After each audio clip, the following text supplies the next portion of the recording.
2009లో ఎమ్మెల్యేగా గెలిచారు. ఆ తర్వాత 2014లో ఎంపీగా మల్కాజ్గిరి నుంచి అనుకుంటాను అవును, పోటీ చేశారు. అక్కడ ఓడిపోయారు. మరి తర్వాత ఎందుకు మళ్ళీ మీరు పోటీ చేయాలనుకోలేదు? అంటే పార్టీ ఎందుకు పెట్టానన్నదే అర్థం చేసుకుంటే తర్వాత ఎందుకు వచ్చింది తెలుస్తుంది. నేను ఏనాడు కూడా ఒక పదవి కోసం అని చెప్పని ఎప్పుడు పనిచేయాలి. ఎస్, ఐఏఎస్లో చేరింది కూడా పదవి కోసం, హోదా కోసం, అధికారం కోసం కాదు.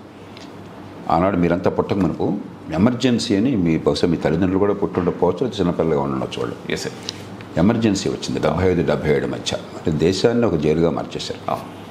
అంటే అప్పుడే 25-30 ఏళ్ళు అయింది స్వతంత్రం వచ్చి. దేశ ప్రజల్లో చాలామందిలో ఏమిటింది మనం అనుకున్న ఫలితాలు రాలేదు, ఇంత గొప్పగా ఆశించాం కదా అన్న బాధ ఉన్నది. నిరుద్యోగం, పేదరికం, అవినీతి, ముఖ్యంగా ఈ 3. అప్పుడు ఉద్యమాలు వస్తే రాజకీయ నాయకత్వం ఏం చేయాల్సింది?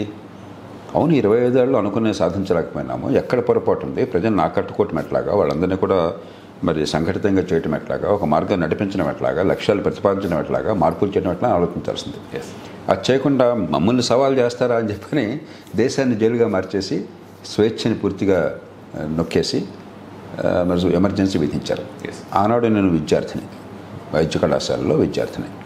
చాలా తీవ్రంగా స్పందించిన వాళ్ళని ఒకని. వ్యక్తిగతంగా నాకేం కాల, వ్యక్తిగతంగా నా స్వేచ్ఛకి భంగం కలగలేదు, వ్యక్తిగతంగా నాకు నన్ను జైల్లో పెట్టలేదు. కానీ ఒక పౌరుడిగా చాలా తీవ్రంగా స్పందించాను.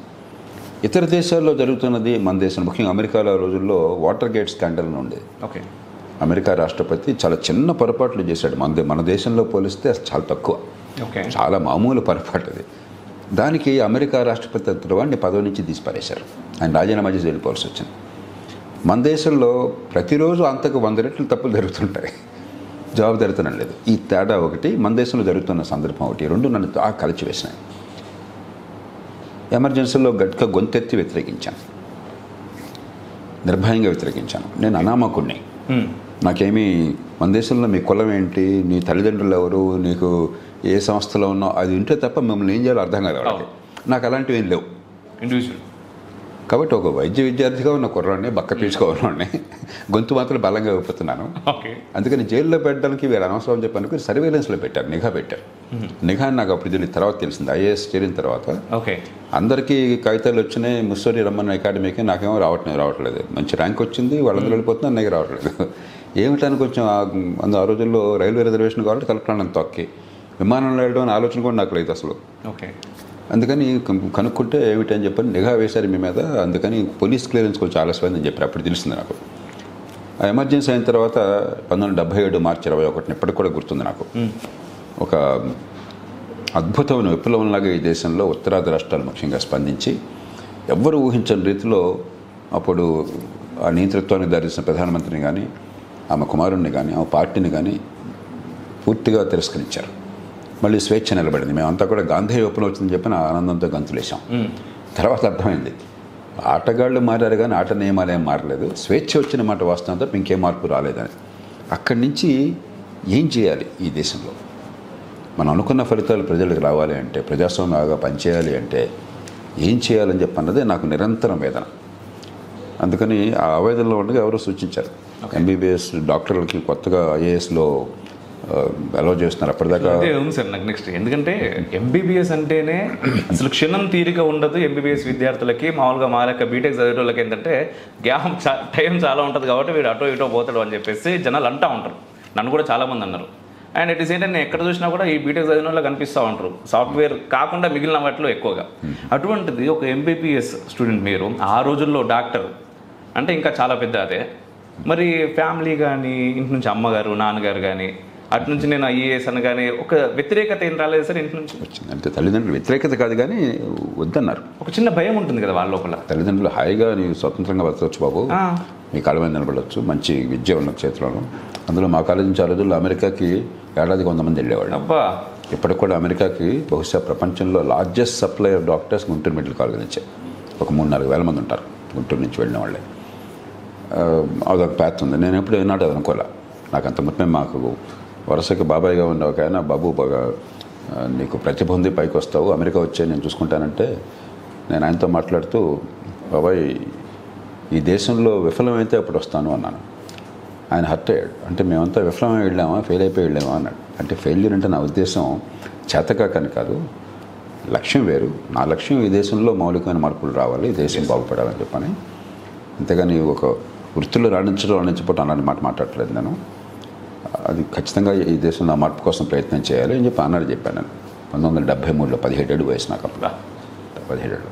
కాబట్టి విదేశాలకు వెళ్ళాలని ఆలోచన లేదు నాకు. ఎప్పుడైతే ఈ ఎమర్జెన్సీ పోస్ట్ ఎమర్జెన్సీ గందరగోళం వచ్చిందో అప్పుడే డాక్టర్లని అప్పటిదాకా అనుమతించేవాళ్ళు కదా ఐఏఎస్లోకి. ఎందుకో మన దేశంలో అన్ని లైసెన్స్ రాజ్యమే కదా, వాళ్ళ ఇష్టం, దానికి అర్థం ఉండక్కర్లా. డాక్టర్లు వస్తే కంపెనీకి పోతుందని చెప్పి రానివ్వాల. అప్పుడే అనౌన్స్ చేశారు డాక్టర్లను కూడా అనుమతిస్తున్నామని. నాకు ఎవరో చెప్పారు, ఇంత ఆవేదన ఉంది కదా ఐఏఎస్కి వెళ్తే బాగుంటుంది కదా అని చెప్పాను. నేను వెంటనే ఆ క్షణంలో ఓకే అన్నాను ఇమీడియట్గా. ఆ రకం.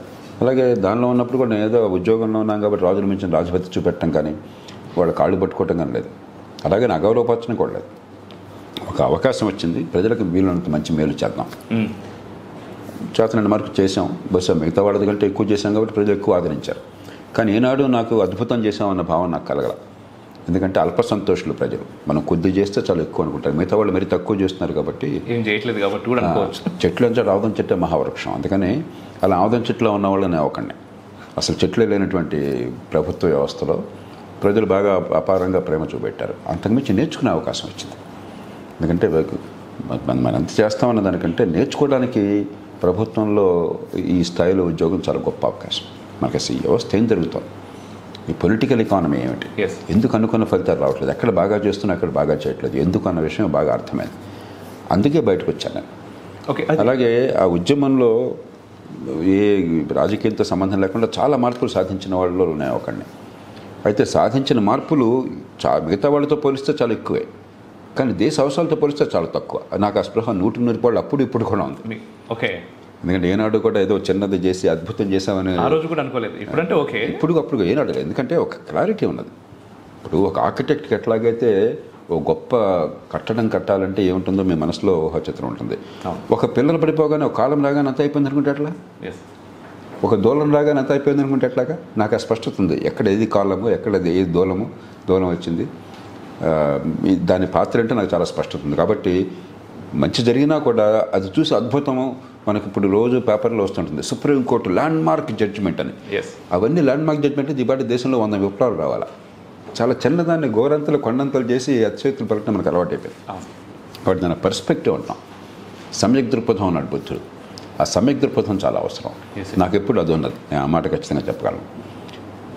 అయితే మౌలికమైన మార్పులు ఈ దేశ ప్రజాస్వామ్యంలో ఏ మార్పులు కావాలని చెప్పని నేను ప్రభుత్వం నుంచి బయటకు వచ్చానో ఆ మార్పులకి రాజకీయ వ్యవస్థ సిద్ధంగా కనిపించాలి.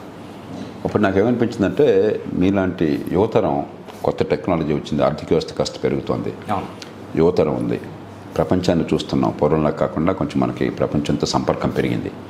కాబట్టి ఒక 10% మంది ఈ మార్పు కోసం నిలకడగా ఓటేస్తారని నమ్మకం నాకు కలిగింది. ఆ 10% ఓట్లేస్తే చాలు, దానివల్ల సీట్లు రావు మన వ్యవస్థలో.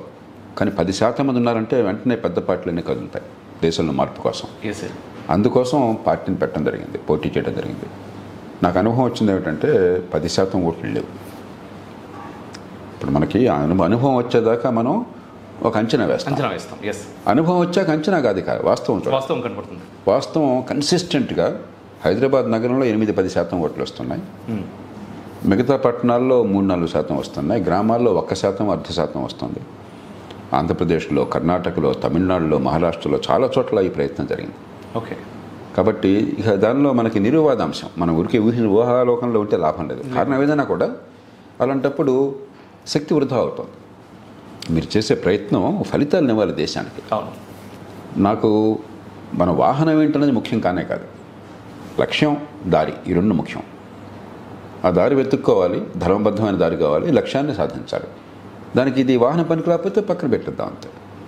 అందుకని చెప్పని ఇక 2014లో పోటీ నుంచి విరమించుకున్నాక.